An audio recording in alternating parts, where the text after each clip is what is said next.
अस्सलाम वालेकुम, आदाब एंड हेलो एवरीवन। नाउ हम लोग अब तक चैप्टर पढ़ते आ रहे हैं ऑसिलेशन। मैंने उसके कई पार्ट्स बनाए हैं। अब हम बात करने वाले हैं एनर्जी के बारे में। नेक्स्ट टॉपिक है energy of particle performing SHM. Energy क्या होती है, उसके क्या रूल्स है, क्या लॉज है, ये सारी चीज़ें हमने पहले भी पढ़ी हुई है लोअर स्टैंडर्ड्स में। और अभी हम देखने वाले हैं कि उस पार्टिकल के पास कितनी एनर्जी रहेगी जो एसएचएम परफॉर्म कर रहा है, सिंपल हार्मोनिक मोशन कर रहा है। तो ये जानने के लिए आपको मेरे चैनल पे बने रहना पड़ेगा। सो स्टार्ट करते हैं। मैं हूँ मिसेस हसीब और आप देख रहे हैं साई-फाई वर्ल्ड। अभी यहाँ पर एनर्जी की हम बात अगर करते हैं तो सबसे पहले एनर्जी होती कितनी है? दो टाइप की एनर्जी होती है। कौन कौन सी दो टाइप? तो एक होती है काइनेटिक एनर्जी और दूसरी होती है पोटेंशियल एनर्जी। अब किसको बोलते हैं काइनेटिक और किसको बोलते हैं पोटेंशियल, ये हम लोअर स्टैंडर्ड में कई बार पढ़ चुके हैं। So no need of brief discussion. हम लोग डायरेक्ट टॉपिक पे आते हैं। सिर्फ मैं शॉर्टली बताती हूँ कि हर वो ऑब्जेक्ट जो मोशन करती है, कुछ पार्टिकल जो है वो अपनी जगह छोड़कर डिस्प्लेस करके दूसरी जगह दूसरे पॉइंट पर जाते हैं या डिस्प्लेसमेंट परफॉर्म करते हैं, तो उसके लिए लगने वाली एनर्जी जो होती है वो काइनेटिक एनर्जी होती है। मतलब कोई भी ऑब्जेक्ट अगर मोशन कर रही है तो उसके पास एनर्जी रहेगी kinetic energy.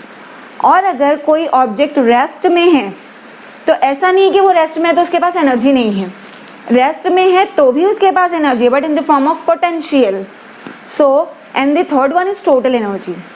Total means what? सबको हमको जमा करना है कि किसको जो उसके टाइप है। मतलब काइनेटिक और पोटेंशियल एनर्जी को जब हम ऐड कर देंगे तब हमको मिल जाती है टोटल एनर्जी। तो यही आज का मेन टॉपिक है कि पहले हमको फाइंड आउट करना है काइनेटिक एनर्जी, फिर फाइंड आउट करनी है potential energy and then after that दोनों को ऐड कर देना है। ये है एक टॉपिक, बट इसको पूछने का कई तरीका है। एज अ थ्योरम भी ये क्वेश्चन को एग्जामिनेशन में कई बार पूछा गया है। पुराने सिलेबस में भी सेम क्वेश्चन था और ये क्वेश्चन अभी भी है। सो काफ़ी इम्पोर्टेंट टॉपिक है। स्टार्ट करते हैं। सबसे पहले हम फाइंड आउट करेंगे काइनेटिक एनर्जी। अगर कोई पार्टिकल है, लीनियर एसएचएम की हम बात कर रहे हैं, तो अगर कोई पार्टिकल है पॉइंट O पर और पॉइंट O पर रहकर वो कुछ एनर्जी यूज करके डिस्प्लेसमेंट करके दूसरे पॉइंट पर जा रहा है पॉइंट A पर, तो उसका डिस्प्लेसमेंट हो जाएगा x। सो एग्जैक्टली सेम, अगर उसको अपनी जगह से हटना है तो उसके पास कुछ वेलोसिटी भी होगी, कुछ वेलोसिटी को यूज करके वो डिस्प्लेसमेंट परफॉर्म कर पाएगा। सो वेलोसिटी का फॉर्मूला हम पहले भी पढ़ चुके हैं, इवन डिराइव भी कर चुके हैं। What was that? v is equals to omega root of a square minus x square, where omega was angular frequency, a amplitude and x stands for displacement।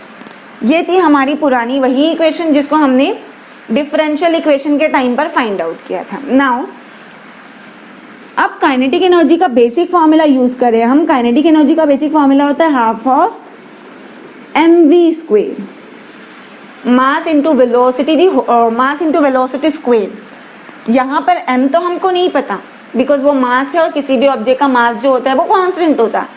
तो अब बात करते हैं वेलोसिटी की। वेलोसिटी का फॉर्मूला ऑलरेडी हमारे पास present है, just क्या करना है, पुट कर देना है वहां पर। So what I gate?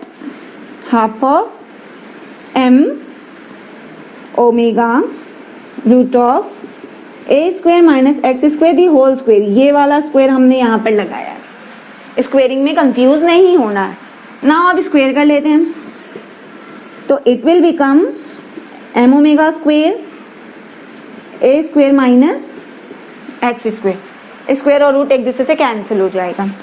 सो ये जो m ओमेगा है, इस m ओमेगा को हमने स्टार्टिंग में पढ़ा था, इसका कुछ नाम था।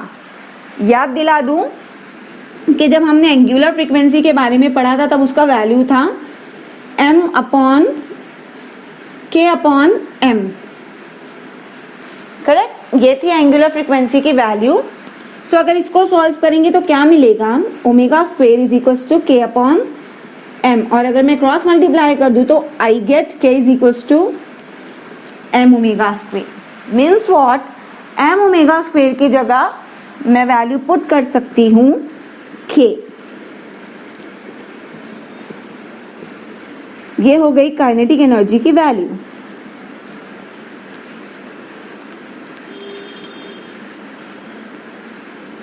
अब काइनेटिक के बाद फाइंड आउट करना है पोटेंशियल एनर्जी।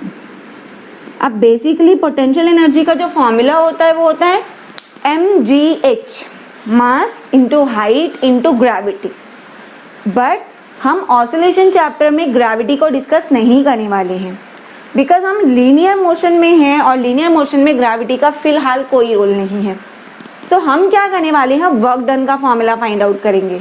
वर्क डन के थ्रू जब सॉल्व करेंगे तो ये थोड़ा इजी हो जाएगा।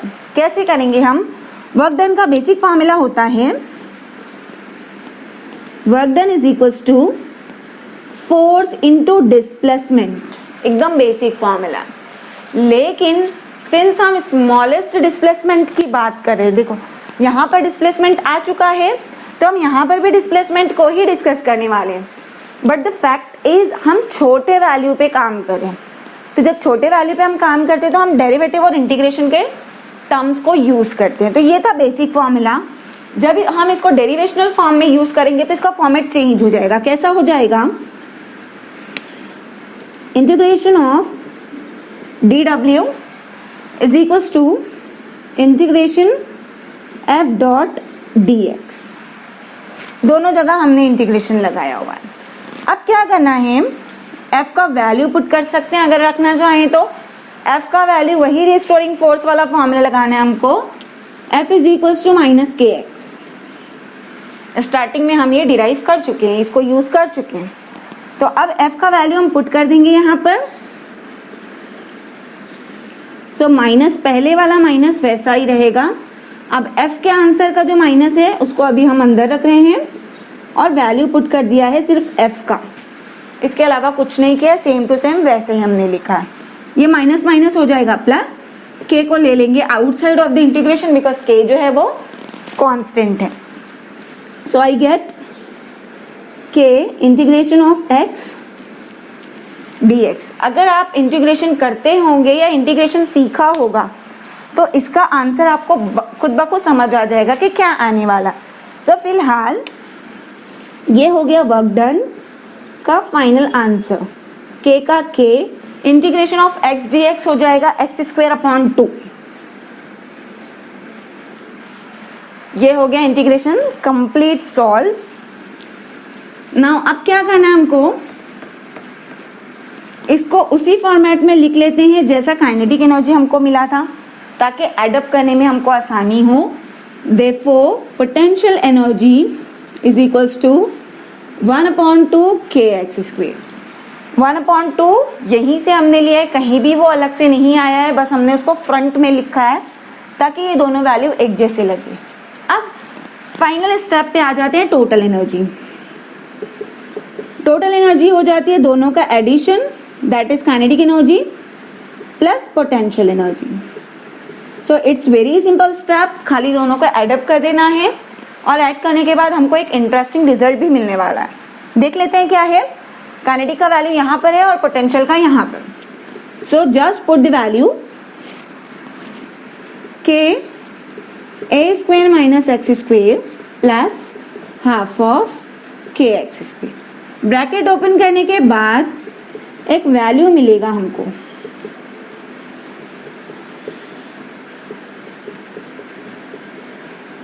अब अगर ध्यान देंगे तो यहाँ पर कुछ टर्म्स जो है वो कैंसिल हो जाएंगे। अगर सेम चीज है बट साइन अपोजिट है तो वो एक दूसरे से कैंसिल हो जाएगा।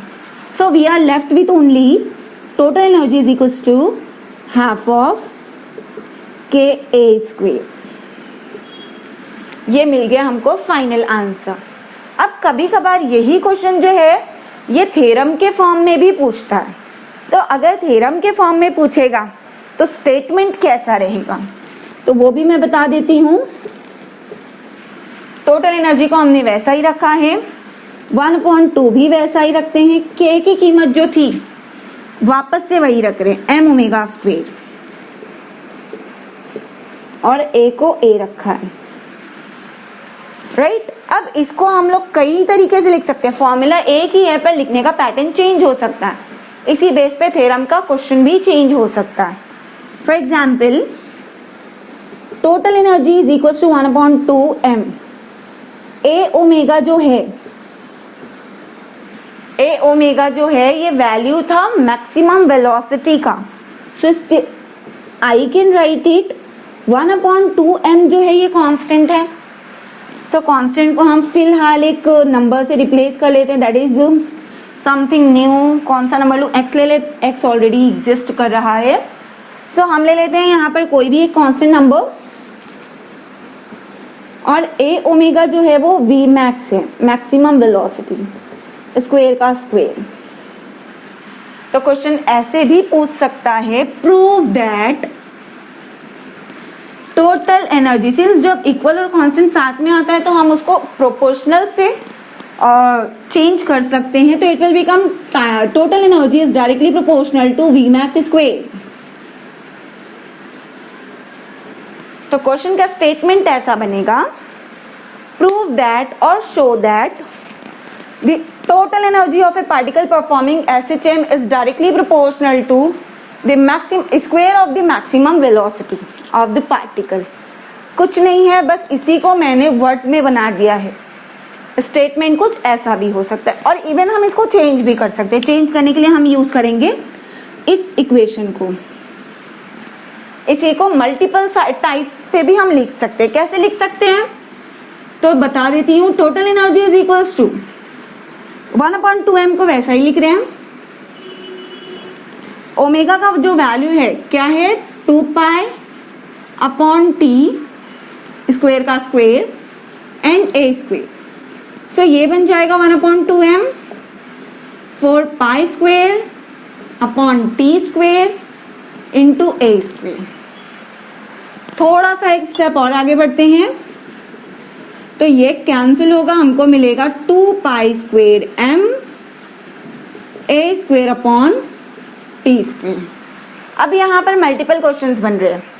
2πm जो है ये इतना कांस्टेंट है, तो ऐसे भी पूछ सकता है क्वेश्चन, शो दैट और prove that the total energy of a particle performing SHM is directly proportional to the square of the amplitude or inversely proportional to the square of the period।